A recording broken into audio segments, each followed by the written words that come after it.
प्यारे बच्चों, आज हम पाठ 2 जिसका नाम है भारत का भौतिक स्वरूप, इस पाठ के जरिए हम आपको अपने देश भारत की सैर कराएंगे।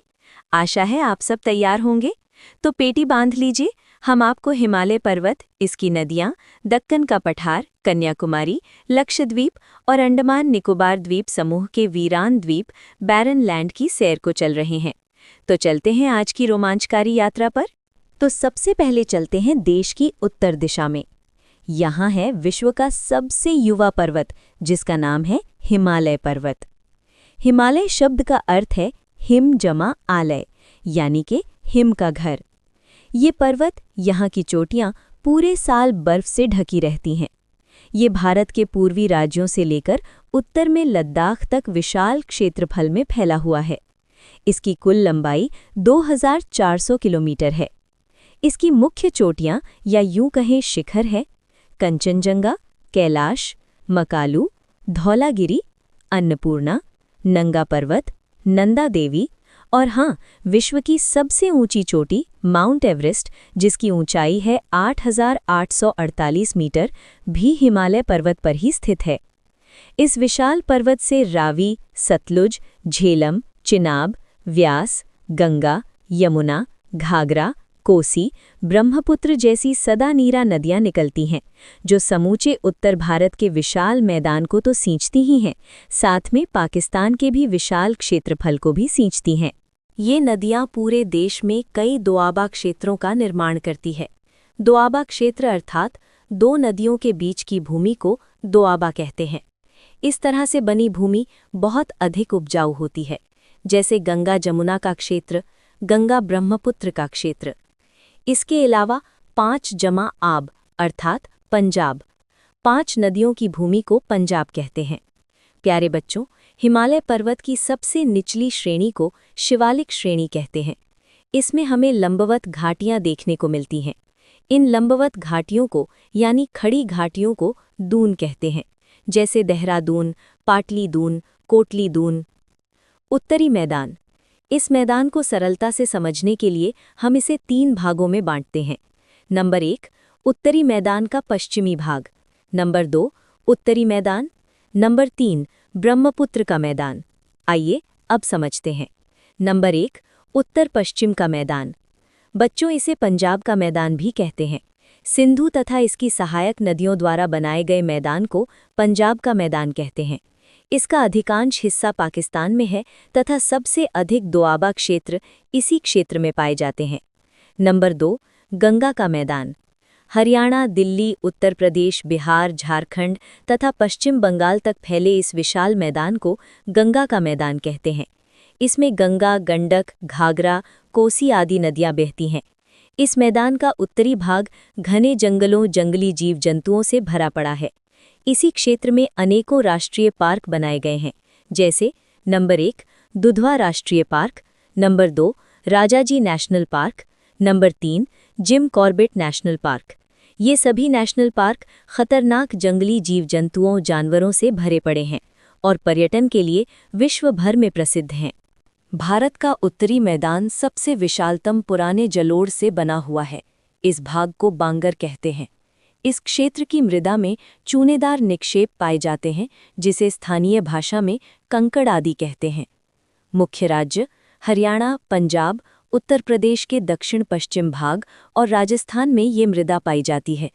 इसके अलावा बाढ़ वाले मैदानों के नए तथा युवा निक्षेपों के भाग को खादर कहते हैं। इनका लगभग प्रत्येक वर्ष पुनर्निर्माण होता रहता है, इसलिए ये सबसे अधिक उपजाऊ होते हैं और यहाँ गहन खेती की जाती है। इसके मुख्य राज्य हैं हरियाणा, दिल्ली के उत्तर पूर्वी क्षेत्र तथा पंजाब, उत्तर प्रदेश, बिहार आदि का अधिकांश भाग इसी मृदा से बना है। अब चलते हैं देश के पश्चिम भाग में। दुनिया के विशाल मरुस्थलों में से एक थार का मरुस्थल, ये राजस्थान में स्थित है। यहाँ 150 मिलीमीटर से भी कम बारिश होती है। इसके कारण ये काफ़ी शुष्क प्रदेश है। यहाँ आपको दूर दूर तक बरकान का क्षेत्र दिखाई देता है। दूर दूर तक बालू से ढके मैदान, टीले पाए जाते हैं। अर्धचंद्राकार बालू के टीले को बरकान कहते हैं। यहाँ केवल बारिश के दिनों में ही कुछ छोटी छोटी सरिताएं देखने को मिलती हैं। यहाँ की एकमात्र बड़ी नदी है जिसका नाम है लूनी। अरावली पर्वत दुनिया का सबसे प्राचीनतम या यूं कहें बूढ़ा पर्वत यहीं स्थित है। इस पर्वत की उत्पत्ति लगभग 3 अरब वर्ष पहले हुई थी, जो लगभग 692 किलोमीटर में राजस्थान, दक्षिण हरियाणा, दिल्ली में फैला हुआ है। मानसूनी पवनों की दिशा में इसकी स्थिति होने के कारण ये प्रदेश हमेशा सूखा और बंजर रह जाता है। भारत का प्रायद्वीपीय पठार। अब चलते हैं दक्षिण दिशा में और यहाँ स्थित है भारत का प्रायद्वीपीय पठार। ये पठार मेज की आकृति वाला स्थल है जो आग्नेय और रूपांतरित शैलों के द्वारा बना है। इस पठार के 2 मुख्य भाग हैं। नंबर 1 मध्य उच्च भूमि, नंबर 2 दक्कन का पठार। मध्य उच्च भूमि मालवा के पठारी भूमि से लेकर नर्मदा नदी तक फैले विशाल पठार को मध्य उच्च भूमि का पठार कहते हैं। इस क्षेत्र में बहने वाली मुख्य नदियां चंबल, बेतवा और केन हैं। इस पठार के पूर्वी भाग को बुंदेलखंड तथा बघेलखंड नाम से जाना जाता है। दक्कन का पठार नर्मदा नदी के दक्षिण से धुर दक्षिण तक फैला विशाल पठार दक्कन का पठार कहलाता है। ये उत्तर दिशा में सतपुड़ा की पहाड़ियों में चौड़ा तथा दक्षिण में संकरा है।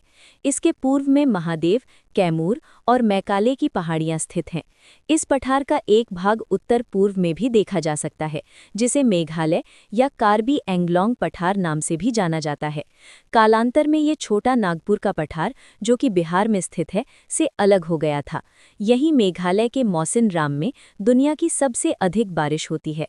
दक्कन के पठार के पूर्व सिरे पर पूर्वी घाट तथा पश्चिमी सिरे पर पश्चिमी घाट की ऊंची ऊंची पहाड़ियां फैली हुई हैं। पश्चिमी घाट की पहाड़ियां 1600 मीटर तक ऊंची है, जबकि पूर्वी घाट की पहाड़ियां लगभग 600 मीटर तक ऊंची है। पठार के दक्षिण में मुख्य शिखर हैं अन्नामुदई, डोडा बेटा तथा नीलगिरी की पहाड़ियां हैं। दूर दक्षिण में तमिलनाडु राज्य में स्थित है कन्याकुमारी। ये स्थान भारत का दक्षिणतम शोर कहलाता है। नर्मदा, ताप्ती, कोयना, गोदावरी, महानदी, कृष्णा, कावेरी दक्कन के पठार की मुख्य नदियां हैं।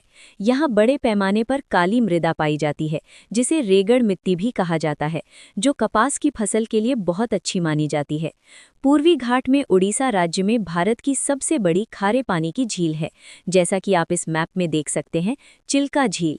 इसी राज्य में महानदी पर सबसे बड़ा बांध बनाया गया है, जिसका नाम है हीराकुंड बांध, और इसकी लंबाई है 4.8 किलोमीटर।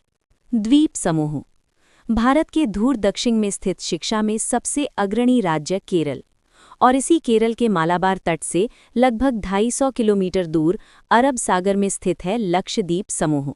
ये एक द्वीप समूह है जो 32 वर्ग किलोमीटर में फैला हुआ है, जो अपनी प्राकृतिक सुंदरता के लिए काफ़ी प्रसिद्ध है। इसकी राजधानी कवरत्ती में है तथा इसी द्वीप समूह में पिटली या पिट्टी नामक एक ऐसा द्वीप भी है जहां मनुष्य का निवास नहीं है।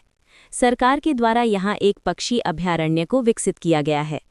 अंत में चलते हैं बंगाल की खाड़ी में। यहां स्थित है अंडमान निकोबार द्वीप समूह और इसका मुख्यालय पोर्ट ब्लेयर में स्थित है।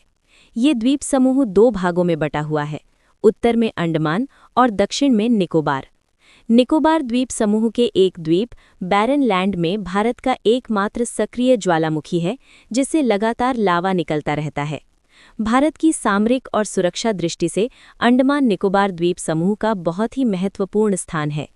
ये द्वीप समूह प्राकृतिक सौंदर्य से भरपूर है तथा पर्यटन का मुख्य केंद्र है।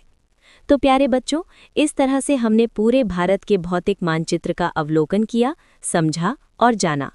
मिलते हैं नए वीडियो में अगले पाठ के साथ। धन्यवाद। और हाँ, सब्सक्राइब करना ना भूलें।